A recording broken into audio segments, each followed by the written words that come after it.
It's another edition of Time About the Movies, and today we're taking a look at the films of October 10th, 1997.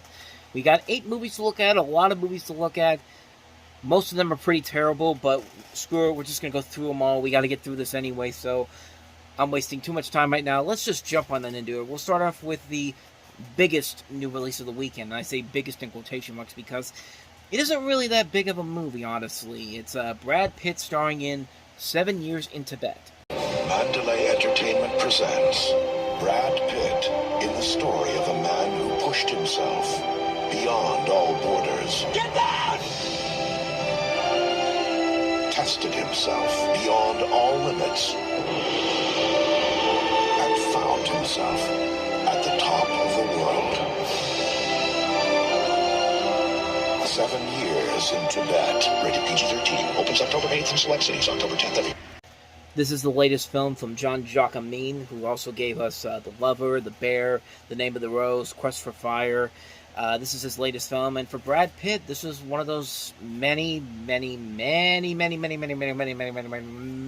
attempts to try to get him an Oscar, and just like many of those attempts, this is one of those terrible ones that tried to do that. I mean, this is a film that has a lot of potential to it, but just from that trailer alone, you could pretty much tell this was an Oscar bait movie. You could tell that nobody was really looking to make a grand, serious story.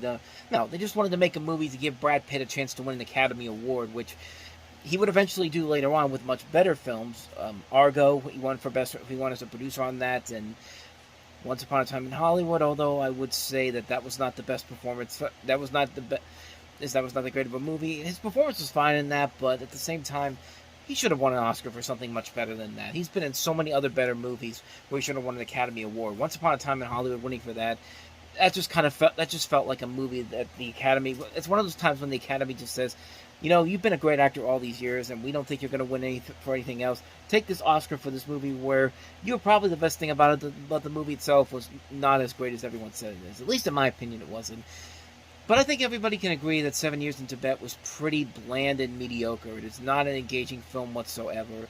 It's a pretty boring movie, to say the least. And this director did a really great film with The Bear, where you just have a bear as the main focus of the film. He's the main character of the film, and you don't really have to do anything with human characters in it. That movie was more compelling than this movie is. Let that sink in for a little bit, because man, this is a boring film. This is a really dull film. Like, I tried to get into it. I mean, it's got music by John Williams. It's got a performance by Yo-Yo Ma, one of the greatest cellists of all time. It has David Thewlis, B.D. Wong, Mako's in the movie. And there's still nothing about it that makes it worth it. It's a pretty bland and boring movie. Like, I can't remember being so bored of watching a film in so many years. I mean, it's a movie that just has nothing really in it to make it really stand out here. The visuals aren't even all that engaging. Like, this isn't even really that great of a movie to look at.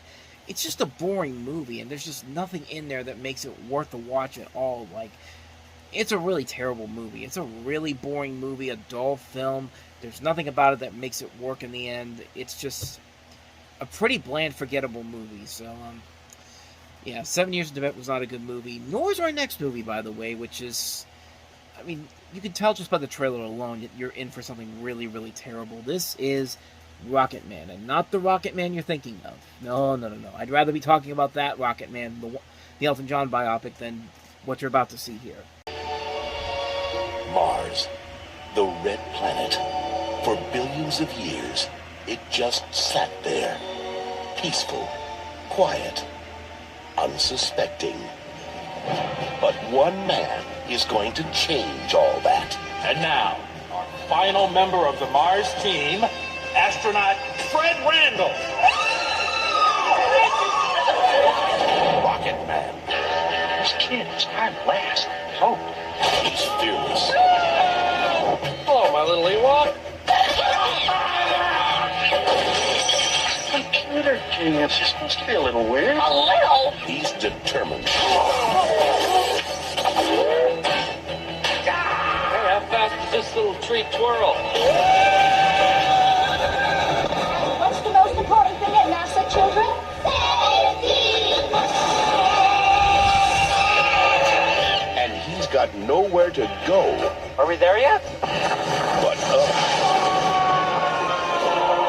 this fall. Be careful you don't get sucked out when you flush.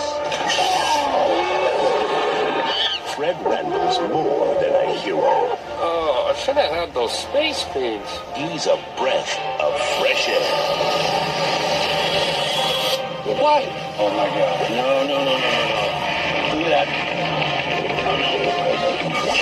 Oh, man. I mean, would you expect anything less from the director of Teenage Mutant Ninja Turtles 3? No joke. This is directed by Stuart Gillard, who also did Teenage Mutant Ninja Turtles 3.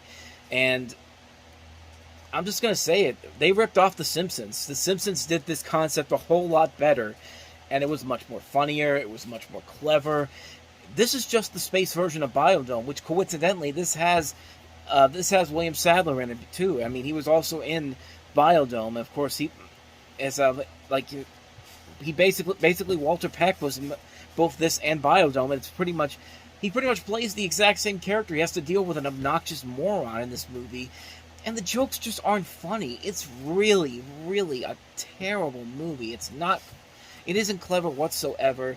It's just not engaging whatsoever. It's a really bad movie. Like, you saw that I stopped the trailer because after that scene, it's just like, do I really need to show you anything else in this trailer to make you not want to see this movie?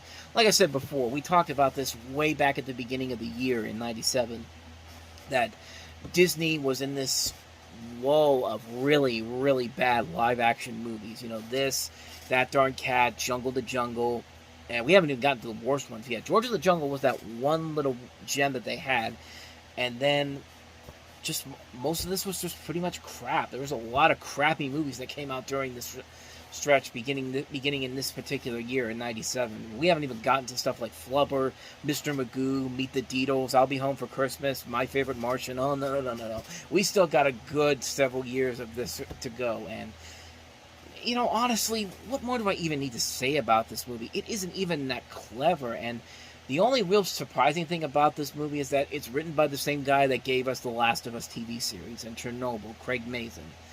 And also the Hangover movies, which started off strong and then just fell off after that. But think about that. This was one of the early films from that director. It's from that writer, I should say.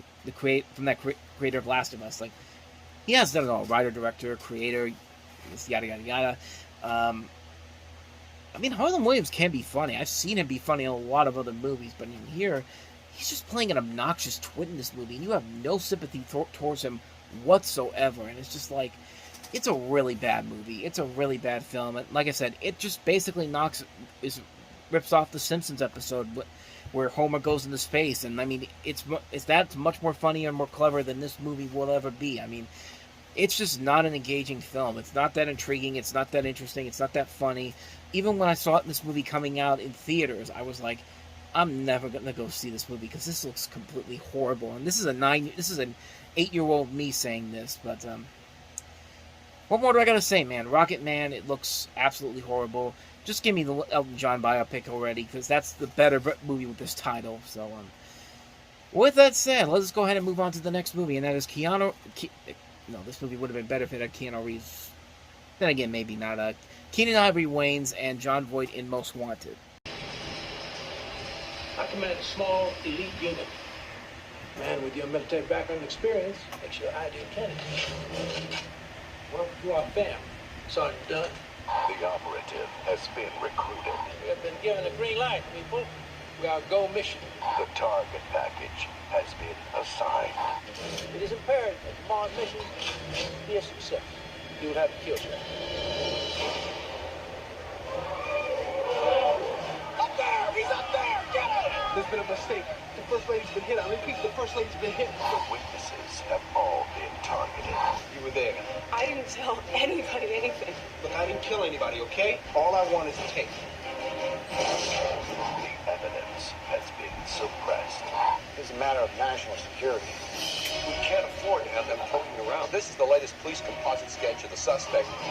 Can Keenan Ivory Wayans just go back to being funny again, man? Because you're not because I'm sorry, you're not an action guy. Like, I know you've been trying to do this now for the last couple of years with A Low Down Dirty Shame, and then you had The Glimmerman last year with Steven Seagal. But this this is just pushing it. And he wrote this too. Like, he really thought to himself that he was going to be the next big action star, and he's just not. I mean, he's a funny dude. I'm going to Get You, Sucker, and Living Color. I mean, like I hope it's like, I'm glad he got away from this type of stuff shortly after this, because then he did the Scary Movie films, which took him back to the comedic part of his career. And I mean, not everything after that was great, but it's certainly a lot better than it. Certainly, I would appreciate more of those than any of these movies where he's trying to be the next big action star, and he's just not. And he just picks these really terrible scripts that are so generic, so bland, so mediocre. It's got a good cast involved here. Jon Voight in one of his many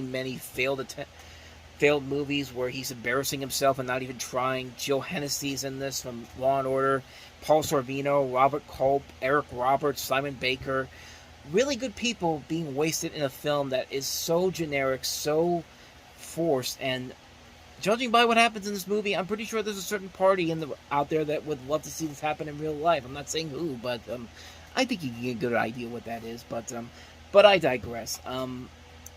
Yeah, the movie is terrible. This is another film that's not really all that great, and I'm glad that Keenen Ivory Wayans got out of trying to be the next big action hero after this movie, because stick to comedy, man. I mean, that's really where you're the best at when you're funny. I mean, like I said, not everything you did was great, but at the same time, you're at least trying. So, but at least you're trying on that front. But anyway, so that's Most Wanted. Let's go ahead and move on to the next movie we have here, and that is James Belushi and the final film performance of Tupac Shakur in Gang Related.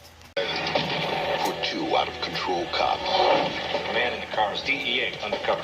You don't get popped by other cops when you're a cop. Back off! The best place to hide. All they want is someone to go down for the crime. No, man, that ain't my guns. Honey, you got your fingerprints on it. Is behind a badge. We're gonna find the killer. We are the killer.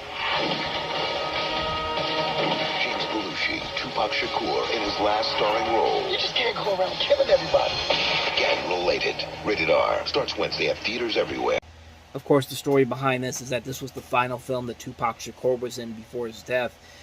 This actually was shot over a month before his death. It was shot over a period of a month in August of '96 and wrapped filming just 2 weeks before Tupac died on September 13th of the year before. And it's another one of those movies where you look at it and you wonder to yourself, if John Belushi was still alive, would he take on a role like this? Because you see Jim Belushi in here, and you know what? The movie actually isn't that bad. It's actually kind of interesting to see Belushi and Shakur working off each other. It's a story about two corrupt cops who attempt to frame the homeless man, played by Dennis Quaid, for the murder of this undercover DEA agent that they themselves had actually killed. So it's actually a really interesting film. I was actually really surprised at how much I actually kind of enjoyed this film, because the movie overall just feels like a film that really shows the potential of Tupac Shakur at his acting best, and it shows that Jim Belushi has a lot of range as an actor. There's been some movies that we talked about where he tried to be more of a dramatic actor, and not a lot of them really worked here, but in this case, you actually have a really good script. This is written by Jim Koof, who also wrote Stakeout. He also was the director of Disorganized Crime. He also wrote The Hidden. He later wrote Rush Hour, and then stuff like Operation Dumble Drop, Up the Creek, Money Monster. He's been a solid writer over the years, and this is a film that actually I think a lot of people should really take another look at, because I was really surprised at how much I enjoyed this film.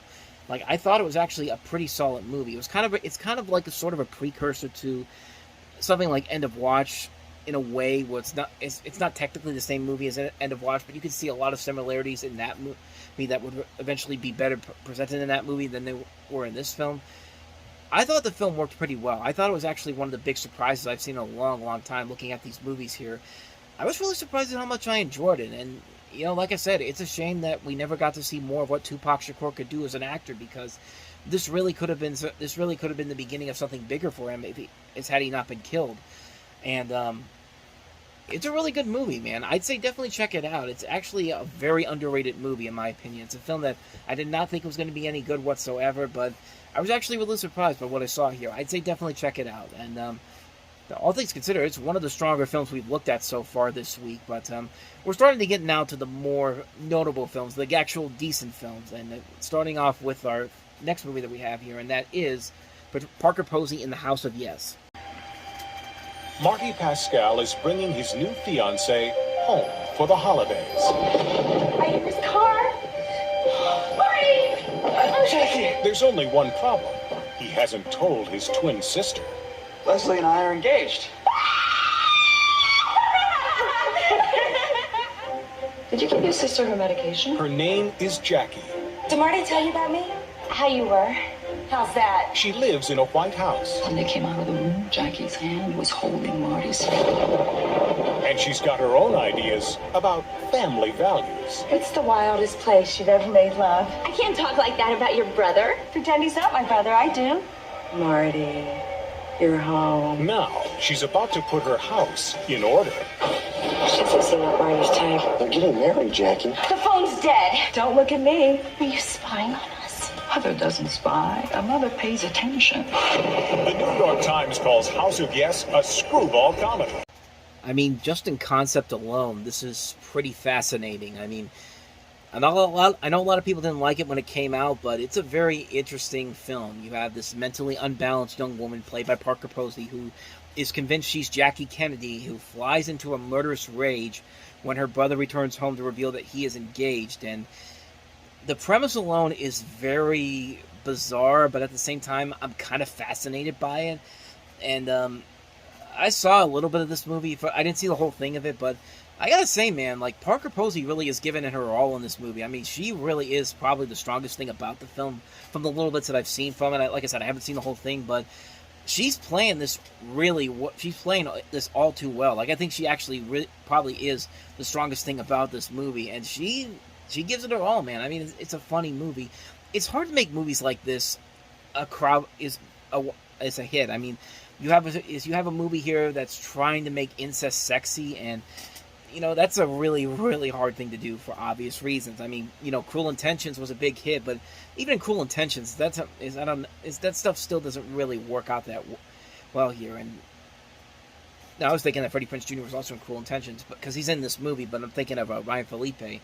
But like I said, I haven't seen this movie in full. I've only seen the little bits and pieces of it, and Parker Posey probably looks like she's probably the funniest thing about the movie. And she was just coming off of Party Girl a couple years prior to this, and slowly but surely building her name. But other than that, though, I've never seen the rest of the movie, so I don't know if it's any good or not. It's based off of a play by Wendy McLeod, and it's directed by Mark Waters, who would later go on to direct more successful films like Freaky Friday, Mean Girls, Just Like Heaven, Spiderwick Chronicles, Ghost of Girlfriend's Past. So he has made some decent movies since then. But as far as this film goes, from the little bits I've seen from it, it looks like it could be a huge mixed bag, but it looks like Parker Posey probably is the strongest thing about the movie. And yeah, so that's my thoughts on that one. So with that said, on to the next movie, and that is probably the best overall movie from this week, and that is Paul Thomas Anderson's Boogie Nights. One special thing, right? Everyone's blessed with one special thing. I want you to know I plan on being a star. A big, bright, shining star. Lenny Adams from Torrance. Yep. Jack Warner, filmmaker. I make exotic pictures. In 1977, a kid from nowhere. Maybe you think about your name. My name, yeah. Something a little pizzazz. Dirk Diggler. Good name. I like your name a lot. Had a dream of getting somewhere. Jack Horner has found something special in newcomer Dirk Diggler. So let me just pop in his 8-track, and you just give a list and tell me what you think, okay? It was a time when disco was king. These are the ones. These are great. Yeah, those are really cool. Are they lizard? No, they're Italian. You like my shoes? Pretty cool. Sex was safe. Woohoo! Pleasure was a business. Cut. Terrific. Nice work. And business was booming. And the award for best newcomer goes to Mr. Dirk Diggler. Wow. Goodbye, 1979. Hello, 1980. Are you ready? But in 1980, Come on, you puppy! the party was over. You are fired! What? You're fired! It's jealousy, it's deceitfulness, it's vindictiveness, but, I mean, God, what can you expect when you're on top? Oh, wait. Not this part. New Line Cinema presents a portrait of 2 decades in the life of a business, the days of a dreamer, and the nights in between. Boogie Nights.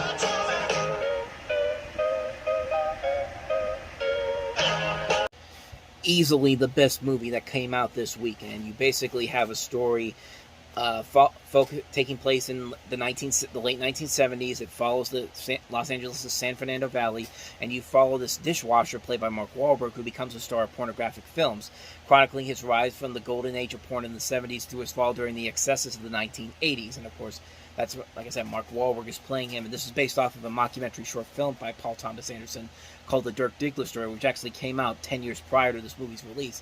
In addition to Mark Wahlberg, you see Julianne Moore, Burt Reynolds, Don Cheadle, John C. Reilly, William H. Macy, Philip Seymour Hoffman, and Heather Graham. And Heather Graham in this movie, oh, good lord, she is a beauty in this movie. Her nude scene in this movie alone makes it worth the watch. It's one thing to get naked in a movie, but the way she just does it and just has no regret whatsoever, and just does it within a matter of seconds, it's just like, that sticks with your head for a long time. If you saw this movie back in the day, like I did when I saw this movie for the first time on DVD about 10 years after it came out, I was just like, whoa, hello there. I could see why you were picked for the star in Austin Powers too. But on top of that, though, you got Nicole Parker in here, and a lot of other notable names in here. Luis Guzman's also in here. Thomas Jane, Robert Downey Sr.'s in here. Nina Hartley, Melora Waters, Alfred Molina, Joanna Gleason, Lauren Holloman. It's just a fun movie. The acting overall is well done. Mark Wahlberg is great in this. Burt Reynolds and Julianne Moore are fantastic. They both got Oscar nominations for this, and rightfully so. The writing is top-notch. The comedy is very well done. The dramatic moments are nicely well done.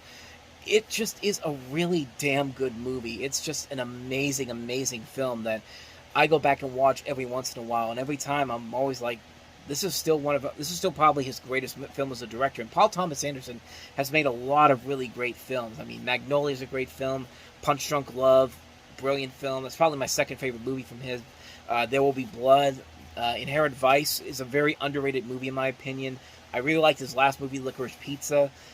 He's just a great director, and he's certainly a lot better than the other director who unfortunately shares the same first and last name, but keeps directing terrible movies and tries to convince us that his wife is actually worth something. And I'm sorry, Mila Jovovich is not a good actress.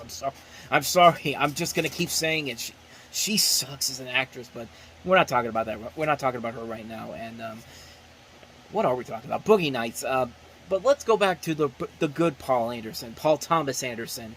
And like I said, man, Boogie Nights is it's one of those must-see movies. Like, if you want to see a great, great film from the 1990s, this is definitely one that must be seen. It's definitely high up on the list here. I don't know if it's necessarily in my top 10, honestly. I'd have to look back on it, but it's definitely in the top 20. It's just a great, great film. Can't recommend it enough. Boogie Nights, terrific film. So with that said, on to the next movie. Another really good movie from this weekend. Uma Thurman starring in The Sweet Hereafter.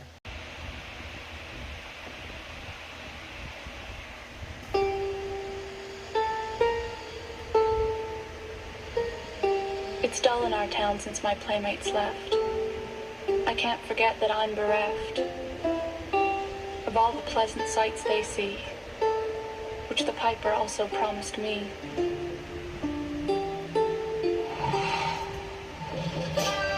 In a town where no one is a stranger, in a place where everyone feels like family,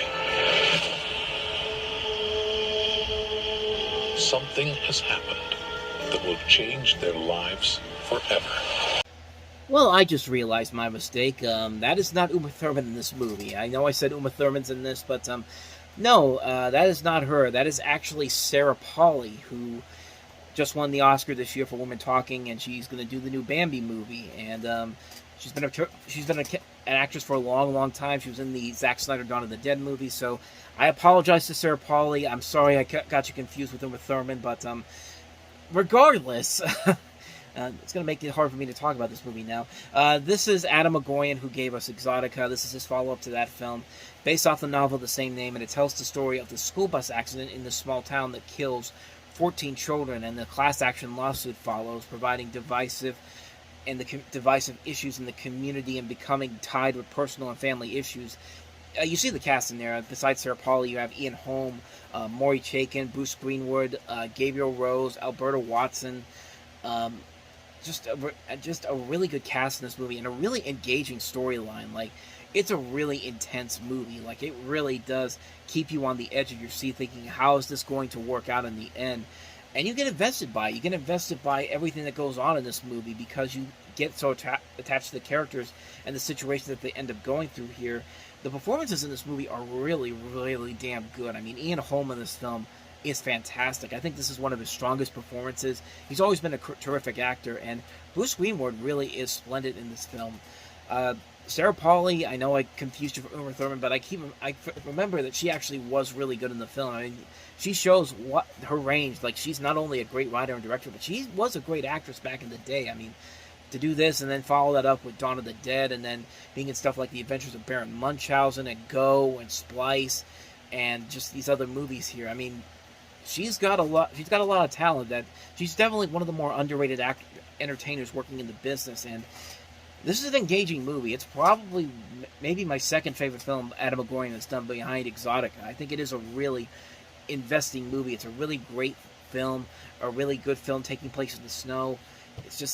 It's everything that I like about the movies like this. I mean, I like movies that take place in the snow. Like, the sight of winter is just something that's really incredible to look at, and this movie is definitely one of the best examples of it. If you have not seen the Sweet Hereafter, I'd highly recommend checking that one out. So, on to the last movie that we have here, and that is called Lilies.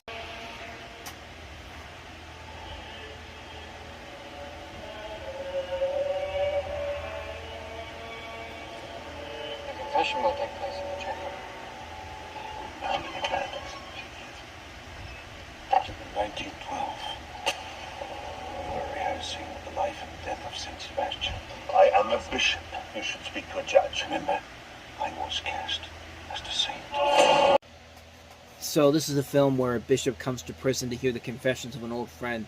He's forced to watch a play performed by the inmates about their youth together, love and betrayal, and it's another one of these movies that you can tell that there's more of an emphasis of gay people and lesbian couples and LGBTQ in these movies that we've been talking about, because we've been getting more and more of these, specifically in the last couple of weeks and months that we've delved into the movies on here. As far as this one goes, I've never seen it, so I don't know if it's any good or not. It got a lot of awards when it came out. It was nominated for 14 Genie Awards, which is basically the Canadian version of the Academy Awards, and it won Best Picture. And I don't really know for certain if it's any good or not, but when you get those type of awards, I mean, that usually means you have something of quality, one would think. But, other than that, though, I don't really know too much about this one, so I don't really know if it's any good or not, but came out this weekend, so that's Lilies. So with that said, that wraps up another edition of Time About the Movies. When we meet next time, more interesting movies to talk about, including I Know What You Did Last Summer, Al Pacino and Keanu Reeves in The Devil's Advocate, the feature film debut, the American feature film debut for Bean, the Rowan Atkinson character Mr. Bean, in Bean the movie, and we also have Playing God, Telling Lies in America, and Breaking Up. So 6 movies to look at next time around. We will delve into those on the next episode, and then some, actually 7 movies, because I see Happy Together, which actually was supposed to come out this weekend, but this is the first time I'm seeing it on this list. So 7 movies once again to look at next time around, and we will delve into all of those and then some on the next episode. So until then, thank you so much for watching, and if you want to see more videos like this, please hit the playlist on the next page, check out the previous episode, and as always, hit that like and subscribe button if you want to see more videos like this. So, with that said, thank you so much for watching. I'll see you guys next time. And until then, as always, take care.